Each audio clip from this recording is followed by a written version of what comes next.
საუდის არაბეთი 2034 წლის მსოფლიო ჩემპიონატისთვის ინოვაციური გეგმა აქვს.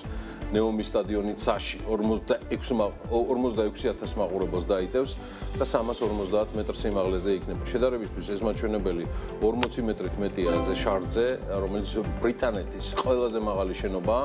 ნეომის სტადიონი მსოფლიოში ყველაზე უნიკალური სტადიონი იქნება 350 მეტრზე სიმაღლეზე აშენებული მოედნით, არაჩვეულებრივი და განსაცვიფრებელი ხედებით და ეს სტადიონი უნიკალური გამოცდილება იქნება. წერია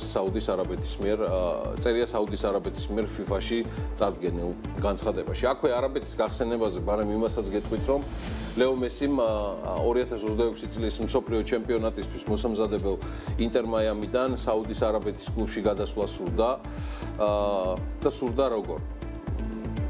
მაგრამ მოკლედ აი ამ სურვილზე ვარი მიიღო არაბეთის სპორტის მინისტრისგან, ეს ტრანსფერი განხორციელებული იყო, მან დაბლოკა აღნიშნული და ამის შესახებ რიადის მაჰდის ნიჭიერთა განვითარების აკადემიის გენერალურმა მენეჯერმა აბდულა ამანმა ლეკვიპთან საუბარში განაცხადა.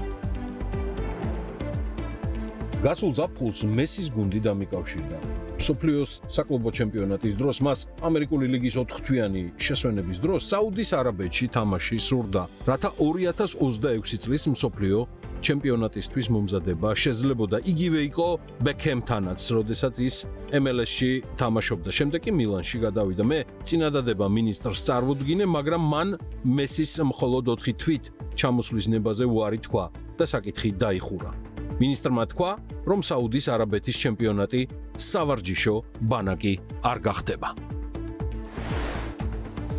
ბექჰემზე სხვა დროს მithumetes გუშინ სერის ტიტული მოიპოვა, აკურთხა ოფიციალურად ჩარლზ მესამემ, დევიდ ბექჰემი, მთელი თავისი ოჯახობით იყო მისული ბუკინგების სასახლეში.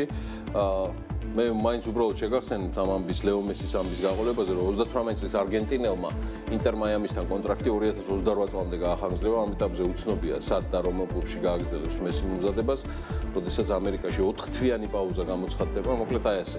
საუდის არაბეთმა მესიმ უარის უთხრა, არ გამოვა ესეთი შემოთავაზებაო და შესაბამისად როგორ მოემზადება ლეგენდარული არგენტინელი უკვე მსოფლიო ჩემპიონატისთვის, ამას გავაკეთებთ უახლოეს მომავალში.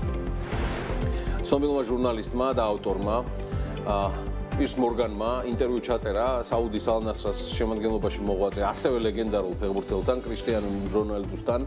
ინტერვიუ საკმაოდ საინტერესო და შინაარსიანი გამოდგა.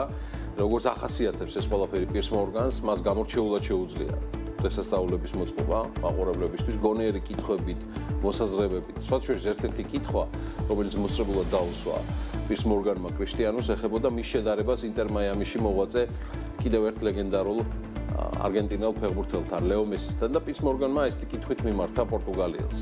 არსებობს მოსაზრება, რომ მესი შენზე მაგარი ფეხბურთელია. რას ფიქრობ ამაზე?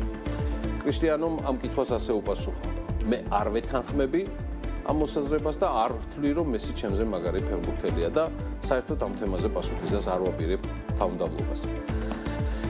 ისე რომ ახსენდება ყველაზე სერიოზული დაპირისპირება რონალდუს და მესის შორის მოდის პერიოდზე, როცა ორთავე ფეხბურთელი ლა ლიგაში მონაწილეობდა, ერთი წარმოადგენდა რეალს, მესი წარმოადგენდა ბარსას და ბარსელონას მუნდირის ღირსებას იცავდა. მესის 8ჯერ აქვს მიღებული ოქროს ბურთი, კრისტიანოს 5ჯერ. რა გითხრათ, კიდევ უამრავი ჯილდოების მფლობელები არიან ეს ლეგენდარული ფეხბურთელები. ისე კრისტიანოს შეუძლია მშვიდად იყოს, მე მგონი მასზე ახდა ქართული ანდაზა, რომ კვიცი გვარზე ხტისო, ადრე გიყვებოდი კრისტიანო რონალდუ უმცროსზე, ჯუნიორზე, როგორც მას ეძახიან, 15 წლის არის და 16 წლამდე პორტუგალიის ეროვნულ ნაკრებში ჩაირიცხა რამდენიმე თვის წინ და უკვე ათამაშდა. მაგრამ რასაც ახლა ეკრანზე ხედავთ და უყურებთ, ეროვნულ ნაკრებში უმცროსი კრისტიანოს პირველი გოლია. მან უელსთან დაპირისპირება გახსნა ამ ანგარიშით და ეს მატჩი საბოლოოდ პორტუგალიელთა გამარჯვებით 3-0 დასრულდა.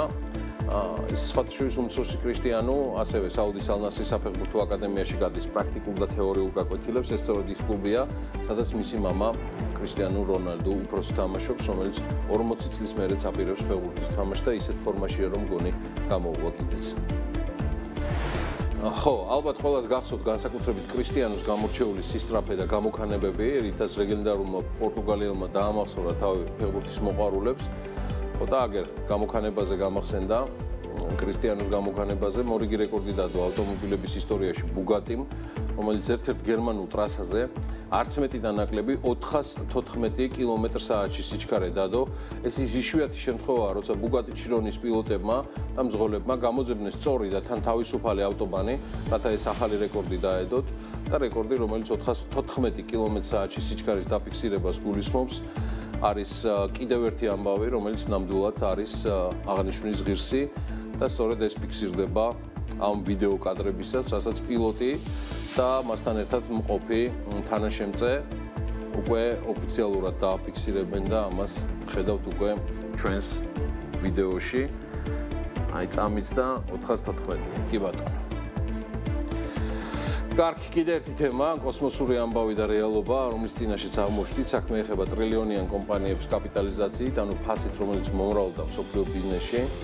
რასაც ახლა ვიდეოს სახით ხედავთ, ფორმალურად არის NVIDIA-ს 5 ტრილიონზე ასვლასთან დაკავშირებით ბიზნესმენების შეკრება ერთ-ერთ კორეულ სტრაფიკოების ობიექტში, რომელსაც კამბუჩიკენი ქვია. დიახ, სწორედ აი აქ შეიკრიბნენ შემწვარი ქათმის და ხორცის და ლუდის შესაქცევად დასაგემოვნებლად NVIDIA-ს დამფუძნებელი პრეზიდენტი ჯენსენ ჰუანგი, მარცხნივარი, ჩემო ბატონო, რომელთან ერთად მოპირდაპირე მხარეს ორ ბატონს, ვისაც ხედავთ, არც მეტი ნაკლები Samsung-ის ხელმძღვანელი და თავმჯდომარე ჯეი ილია და კომპანია Hyundai Motors-ის ხელმძღვანელი ჩო ისონ. ეს ჯენსენ ჰუანგია, NVIDIA-ს დამფუძნებელი და პრეზიდენტი. ეს Samsung-ი და ესეც Hyundai. ხო მაგარი კომპანია, სადაც ადგილი ხო საერთოდ, არ ვიცი, წარმოიდგინეთ, ჩვეულებრივი ტრაფიკოების ობიექტი. ვერ წარმოიდგინეთ, რომ ეხლა კადრში დაახლოებით 6 ტრილიონის ჯამური კომპანიებია თქვენს წინაშე. რომლებიც კორეულ უგემრიელეს სამზარეულოს და ადგილობრივ ლუდს შეექცევიან, რომელზეც ასევე ამბობენ, რომ მშვენიერია გემოზე, არც ვერ გეტყვით, არ დამიგემოვნებია, არა ვარ დიდად ლუდის მიმდევარი. მაგრამ აქ საქმე სხვა რამეში, აი ამ ვიდეომ და შემდგომ გავრცელებულმა ფოტოებმა კორეული ფასიანი ქაღალდების არნახული ზრდა გამოიწვია. აი ამ ერთმა ვიდეომ.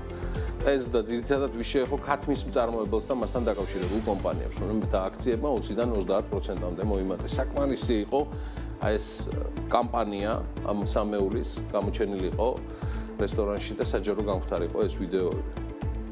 თავისი ქათმის ხორცით შემწვარით, რომელთაც შეიქციეს თავი. ცხადია, ამის მიღმა, ანუ ვიდეოს ეფექტის მიღმა არის კიდევ უმნიშვნელოვანესი შეთანხმებები. შეთანხმებებს შორის არის ჯენსენ ჰუანგის მიერ სამხრეთ კორეის მთავრობასთან შეთანხმება, რომელიც აპირებს შექმნას სუვერენული და დამოუკიდებელი ხელოვნური ინტელექტის ქსელი. Samsung-ი აშენებს ასევე ახალ ფაბრიკას, ასე დაარქვეს ხელოვნური ინტელექტთან დაკავშირებულ თემას ახალი საწარმო, რომელიც შენდება და მესამე ბატონო Hyundai NVIDIA-ს Blackwell-ის პროცესორებს მიმართავს და ამ ამბავს აღნიშნავენ NVIDIA-ს 5 ტრილიონთან ერთად სამივე ბატონი. რომ მოხდეს მე უკვე სრული რობოტიზაცია Hyundai-ის წარმოების. ასე რომ თულად არ შეკრებილან ეს ბატონები კორეულ რესტორანში კამბუჩიკენი და მიზეზიც ბევრი ქონიათ აღნიშნავს.